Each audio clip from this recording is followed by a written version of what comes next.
Welcome to my show. नमस्कार, धन्यवाद। Welcome ma'am. अनुपम जी, 10 तारीख को आपकी फिल्म रिलीज़ हो रही है। Any curiosity, any excitement?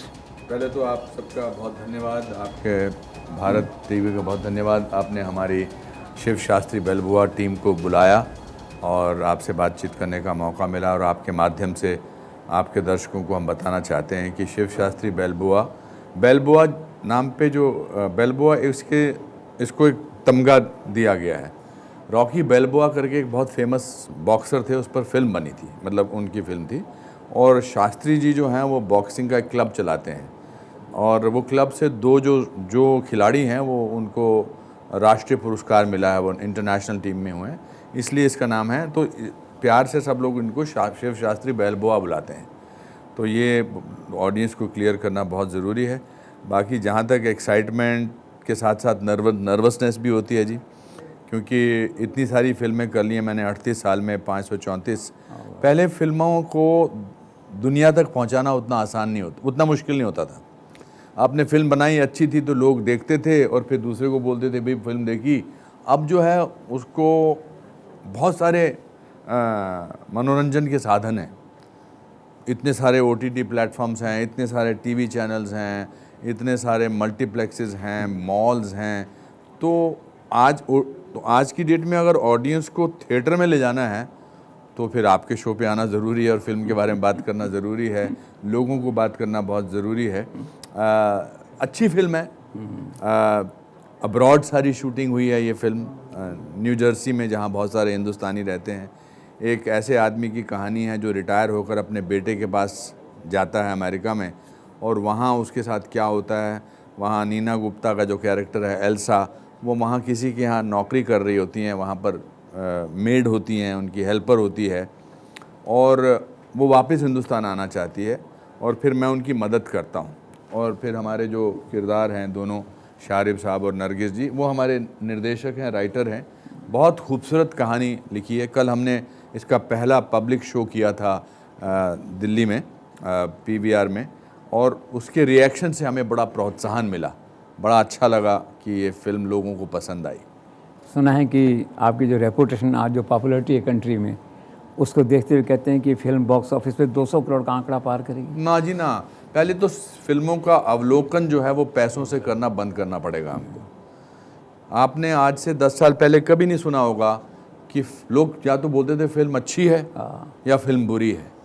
अब फिल्म का जो अवलोकन हो गया, अरे पहले हफ्ते में इसने 50 करोड़ किया, 100 करोड़ किया। बिजनेस ज़रूरी है फिल्म का, लेकिन फिल्म का तथ्य भी बहुत ज़रूरी है। पिछले साल कितनी फिल्मों ने 100 करोड़ बिजनेस किया, आप मुझे नाम गिना दीजिए, कोई याद नहीं रहेगी। इसलिए अच्छी बात है जो फिल्में ज़्यादा चलती हैं, बहुत चलती हैं। हमारी फिल्म भी बहुत चले, बहुत अच्छा बिजनेस करे, मगर पसंद भी आना, दिलों में राज करनी चाहिए। तो what inspired you to make this movie? Arjun's story जी, एक 60 साल की उम्र के ज़्यादा इंसान की कहानी है, जिसके अंदर अभी भी एक हीरो छुपा हुआ है। आपने मैं ये नहीं कह रहा कि आप 60 साल के हैं, आप तो उससे बहुत कम हैं। मैं 72 हूँ। 72 हैं। ये तो आप समझ लीजिए आपकी कहानी है ये। 72 में आपने बताया कि आपने इस चैनल की स्थापना 6 महीने पहले की थी, और आज ये कामयाब हुआ है। तो 72 में या 67 में, मैं 67 का हूँ, राइट ऑफ करना बिल्कुल ठीक नहीं है, क्योंकि रिश्ते में हम तुम्हारे बाप लगते हैं। हमें पता है हमको एक्टिंग कैसे करनी है, फिल्म कैसे बनानी है। यही कहानी है इसकी। हम सब के अंदर एक बेलबोआ है। बेलबोआ जो है वो एक किस्म का टाइगर समझ लीजिए, आपके अंदर है, और आपके इधर तो बाकी सब छोटे हैं, मगर सबके अंदर है। और ये नई पीढ़ी से सीखना चाहिए। अब देखिए ये टैटू किया हुआ है मैंने इस पोस्टर में, अपने पीछे लगाया है। तो इसलिए बड़ी प्रेरणात्मक फिल्म है, और it's a happy film about an unhappy people. तो ये बताइए कि what is so specific, so charming, so attractive कि मैं टिकट लेके फिल्म देखने जाऊं? एक तो आपने पिछले 38 साल से मेरा रिकॉर्ड देखा है। That's आपको मैं पसंद हूँ। That's correct. अगर मैं आपको पसंद हूँ तो फिर आपको मेरी फिल्म ज़रूर देखनी चाहिए। अब मैं तो यही सवाल करूँगा कि what is so special about Bharat TV की हम आपके शो पे आए, हमने आपका नाम सुना है कि नहीं? इसलिए ज़रूरी है, रेपुटेशन इज़ इम्पॉर्टेंट। हमारी फिल्म में नरगिस हैं, ज़्यादा हिंदी में बात नहीं कर पाती हैं, मगर एक्ट्रेस बहुत अच्छी हैं। शारिब साहब तो बहुत OTT के बादशाह हैं, बहुत इन्होंने नहीं बिल्कुल घबराई मत। और उन्होंने भी एक बहुत कामयाब सीरीज़ बनाया था मेट्रो पार्क, और कहानी इसकी हीरो है जी। बेसिक आपको इसलिए देखनी चाहिए दोस्तों ये फिल्म, क्योंकि पहली बात तो मैंने यही कि इसमें मैं और नीना गुप्ता हैं, जिन्होंने पिछले इतने सालों में अपना ट्रैक रिकॉर्ड बनाया है। और हम तुक्के से एक्टर नहीं बने हैं, हमने ज़िंदगी के थपेड़े खाए हैं, परेशानियां झेली हैं, फ्लॉप हुए हैं, फेलियर के हैं, मगर हमने हिम्मत नहीं आ रही है। दूसरा, इसमें रोमांस है। इसमें वो 65 साल का बुढ़ा एक 55, 56, 60 साल की बुढ़ी को लेकर भाग जाता है ऐसा। और वो रोमांस की वजह से नहीं लेके जाता है, बिकॉज उसको वो हिंदुस्तान के प्लेन में बिठाना चाहता है। करेज की फिल्म है। This is all. Nargis, what is your role in the movie? My role, I play a character named Sia, and she's half Indian, half American, and she's a fun-loving, bright and bubbly character that is also the girlfriend of this Cinnamon wonderful Singh. man, Cinnamon Singh. And we go on this journey with Anupam, Shiv Shastri Balboa, and Elsa in the film. Are you And- satisfied with your role? Very satisfied. I think it's a wonderful story, a story that's relatable and original. When I read the script, I instantly fell in love with it and my character as well. I love how there's so many topics that this film touches upon. Earlier, I had said something about a line Sir had said about retiring, that when you retire, you just don't stop your life. You're actually retiring. You're putting on new wheels so you can have a new journey in your life. And I had mentioned that there's a lot of stereotypes on people who are older, and it's as if they have labels and they're supposed to be doing something, but in reality, you can do anything you want. There's no limits. Yeah, great. ये मैंने महसूस किया है पिछले कुछ सालों से कि मुंबई इंडस्ट्री में राष्ट्रवाद की एक लहर आ गई है, जिसमें आप उसके एक सिंबॉलिक बन गए, पिक्चरें सुपर हिट हो रही हैं जी। इस फिनोमेना को कैसे देखते हैं आप? इस फिल्म में एक हिंदुस्तानी के करेज की कहानी है जी, जो जिसने अपने आप को, फिल्म में एक बड़ा अच्छा डायलॉग है कि आपको मैं पढ़ के सुनाना चाहूँगा, बिकॉज हाँ प्लीज़। वैसे उसका मज़ा नहीं आएगा, और अगर मेरा हाँ है, बिकॉज वो बहुत इम्पॉर्टेंट है। आपने राष्ट्रवाद की बात की ना, देखिए स्पोर्ट्स के लोगों को ऑफिशियली कंट्री को रिप्रेजेंट करने का मौका मिलता है जब वो विदेश में जाते हैं। मैं जब भी कोई विदेश में फ़िल्म करता हूँ तो मुझे लगता है कि मैं अपनी कंट्री को रिप्रेजेंट कर रहा हूँ।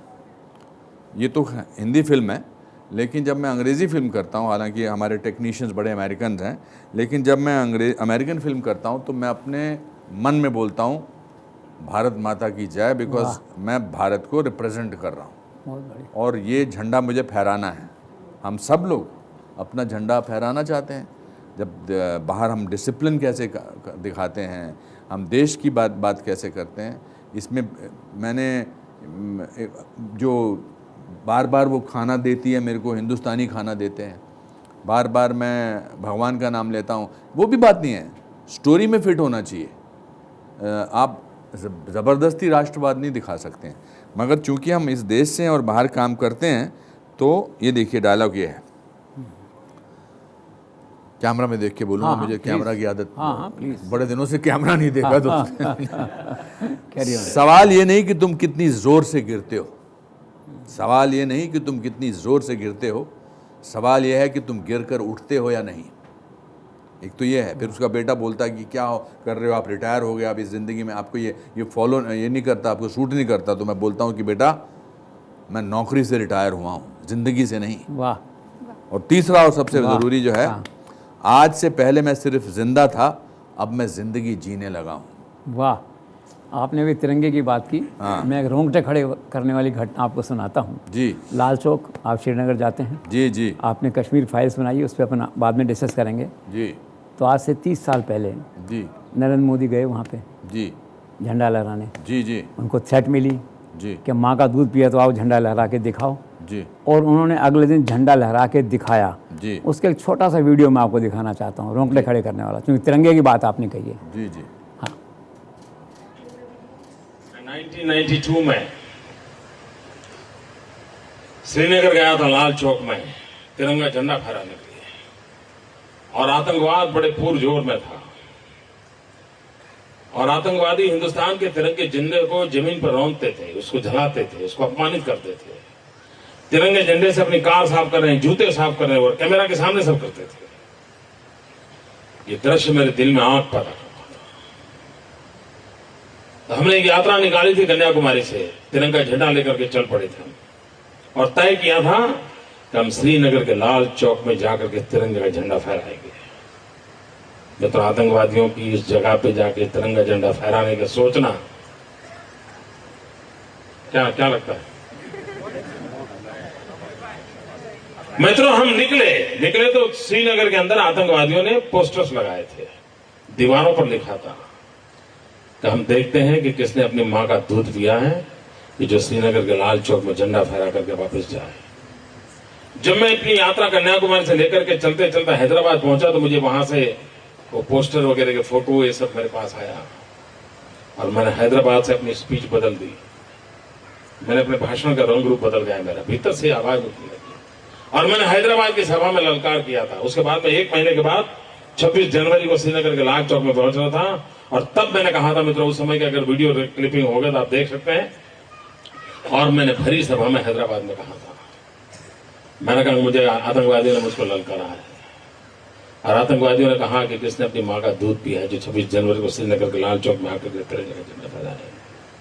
और तब जाकर के मैंने कहा था कि मैं 26 जनवरी को सुबह ठीक 11 बजे श्रीनगर के लाल चौक पहुंचूंगा। मैं बुलेट प्रूफ जैकेट पहन करके नहीं आऊंगा, मैं बुलेट प्रूफ गाड़ी में नहीं आऊंगा, हाथ में सिर्फ तिरंगा झंडा लेकर के आऊंगा, और फैसला 26 जनवरी को श्रीनगर के लाल चौक में होगा किसने अपनी मां का दूध पिया।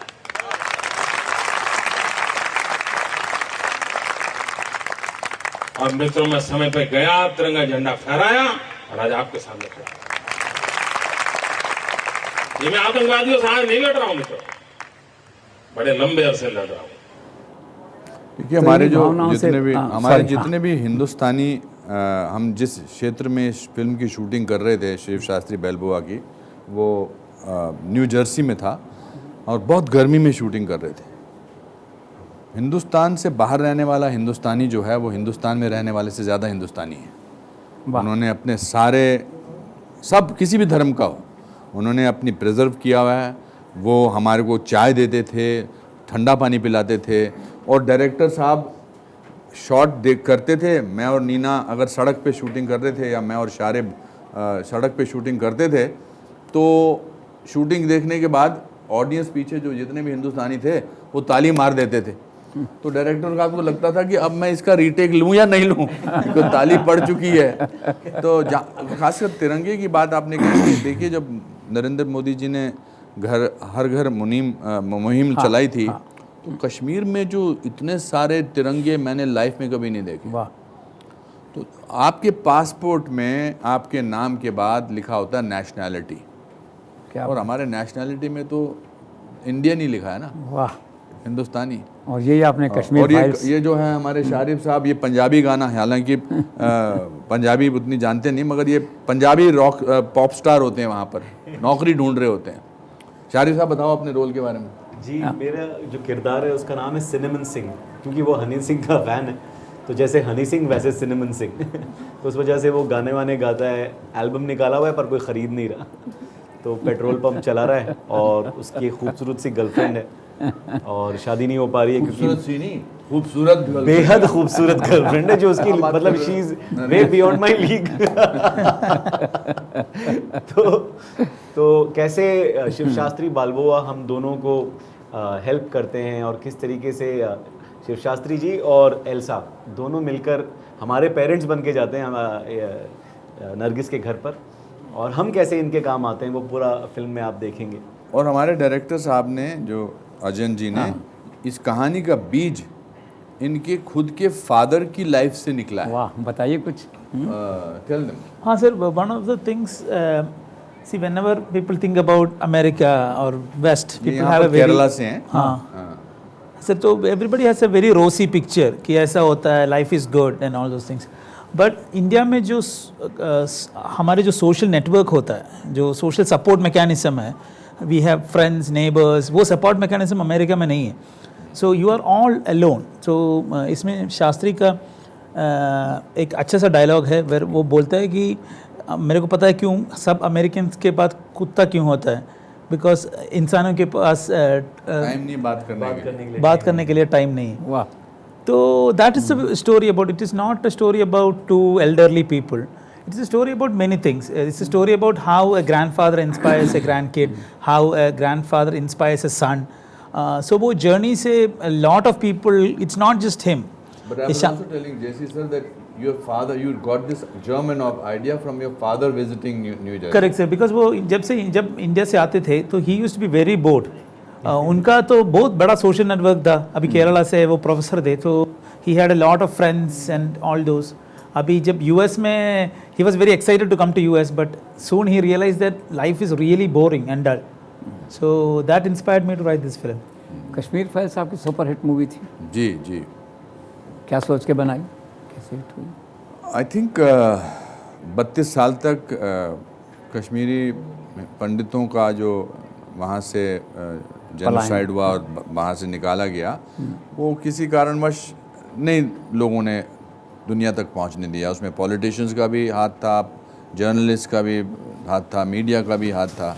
बट विवेक अग्निहोत्री ने 700 फैमिलीज़ को all over the world interview किया. मैं भी था उस समय न्यूयॉर्क में.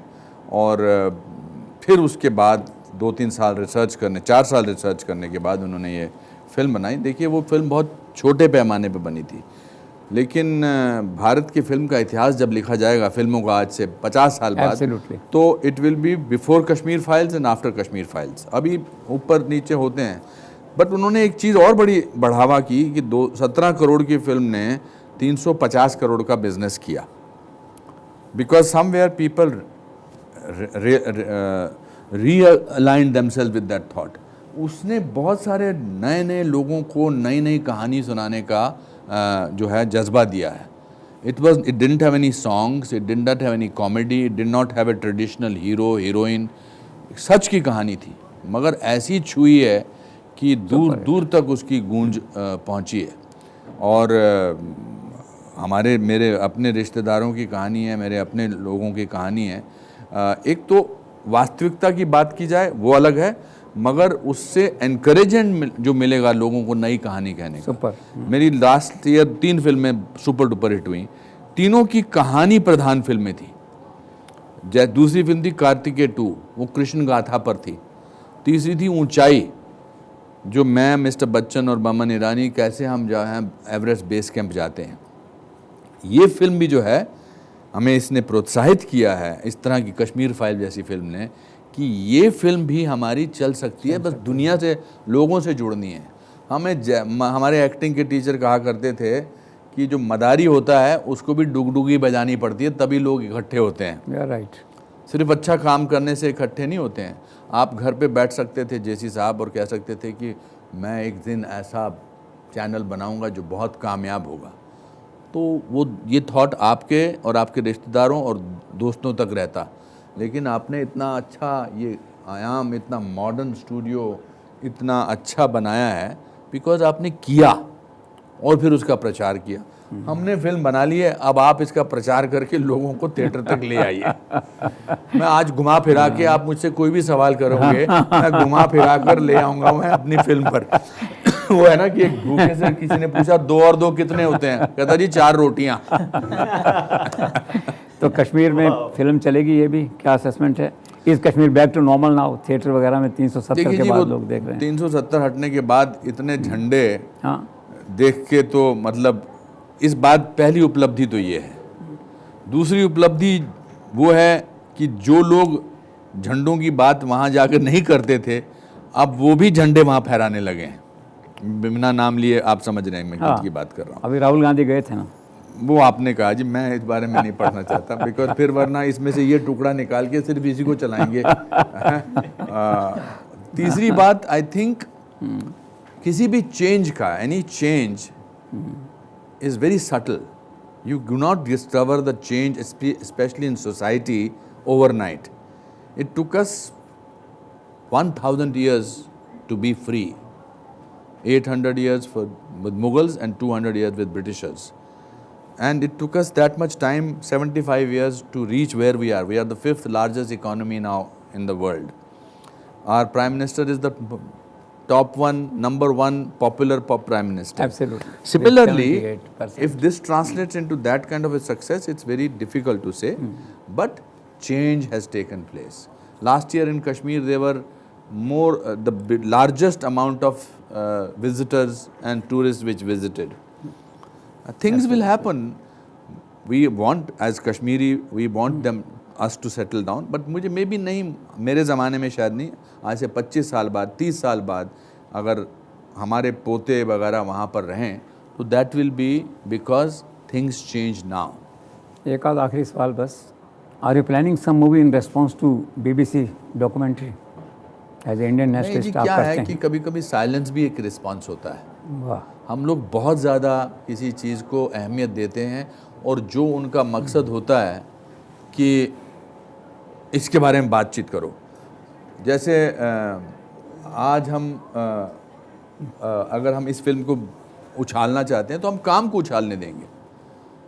कौन है जो बाहर के कोई चैनल बार कुछ हमारे बारे में बोलता है, उसको हमें क्या इम्पोर्टेंस देने की बात है. और अगर जिनको जवाब देना है वो जवाब देंगे अपने हिसाब से.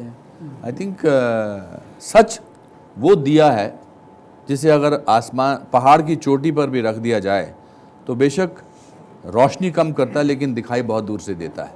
Absolutely. So what is the USP of this movie? The last अगर आप question. एक वर्ड में इसको डिफाइन करना चाहो तो. Nargis, what is the USP of this film? And your music and Oh, locations. the USP of this film is that to have courage, I feel like. Yes, Yeah. Okay. courage. And most Fine importantly, I cut. think it's a family-friendly film that you can come with all your family and friends and bring it on. It's been a long time those movies have come out. There's a Okay. bit of everything Yeah. for everyone on And this the one. music, I think he yeah. plays a music Locations. Music. location. It's a very real film. Yesterday जब हमने screening की थी, बाहर आके लोग जो थे मुस्कुरा रहे थे लेकिन आँख में थोड़े थोड़े आंसू भी थे. Everybody, sometimes we make larger than films. अभी मार्वल फिल्म्स हैं या हमारी बड़ी बड़ी फिल्में हैं, उसको हम देखते हैं as an alienated audience. But अच्छा लगता है, बड़ा मज़ा आता है, बहुत अच्छा, बड़ा लार्जर देन लाइफ है. उसको ऐसे देखते हैं हैरानी से, इसको हम ऐसे देखेंगे सावधानी से. तो ये डिफरेंस है. sometimes we are telling the stories of people's lives. कि आप अपने बुजुर्ग को, अपने घर में आपके माता पिता को एक स्टीरियोटाइप बना के मत समझिए. आप और यंगस्टर्स को भी अच्छी लगेगी, जनरेशन गैप को भी बहुत अच्छा करती है. और करेज और हीरो, ये सब चीज़ें नजर आती हैं. This is the USP.